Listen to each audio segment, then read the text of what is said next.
আব্বা এ কই তুমি আব্বা কিরে বাবা আব্বা আব্বা হচ্ছে কি আছে ক আমার প্রাইভেটের বেতন দেওয়া লাগবে টাকা দাও প্রাইভেটের বেতন খেলে তোর মাস কি একবার সপ্তাহ মতো আর ঘন ঘন সে গোনো গোনো বে হ্যাঁ আব্বা 1 মাস আগে টাকা দিতে আবার দি কইছাও গোনো গোনো ঘন ঘন লা কি রে তুই যেরকম টাকা নিস কারেন্ট দিল তো এরকম আসে না তোর মাস থেকে বেশি ঘনই হয়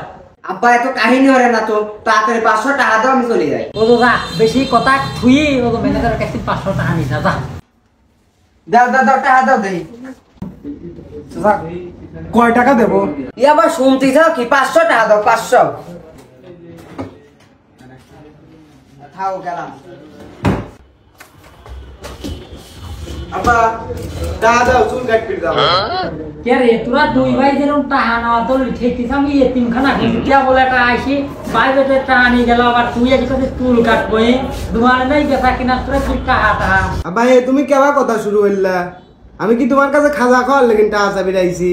আমি চুল কাটার জন্য টাকা চাবি রাইছি এ আজ টাকা নাই আজ টাকা দিবি পারবো না যা বাইক চল যা চুল পরে কাটাইছি যা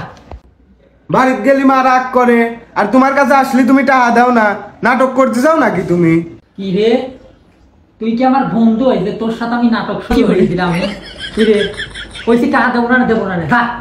আব্বা আমি টাকা নানি যাবো না তুমি তাড়াতাড়ি টাকা দাও এ যেরকম শুরু করে দিলি মানুষ জম্মাই খাওয়াল বলার আমি জম্মাইকে আসবাই দুটি যা টাকা আমি যা যা ও চাচা তোমরা দুই বাপ বেটা দোকানের মধ্যে কি শুরু করছো ক্যাশে কিন্তু 1 টাকাও নাই ও আব্বা ক্যাশে বলে 1 টাকাও নাই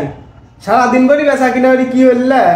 এ খাহে কেবা টাকা দুহানে নাই বেচা কিনা আবার তোর বড়রা একটু আগেই 500 টাকা নিয়ে গেছে ঠিক দিছে যেরকম কইস তোর আর একটা মাটা আছে আমি তারা দিয়াইছি বেশি কিনি জানি সর সর তাহলে কি আব্বা আমি চলে যাবো যা ওরা আবার বেশি কথা কয় কয় আমি কি তালি চলে যাবো শান্তি সর মন্ত্রী বাড়া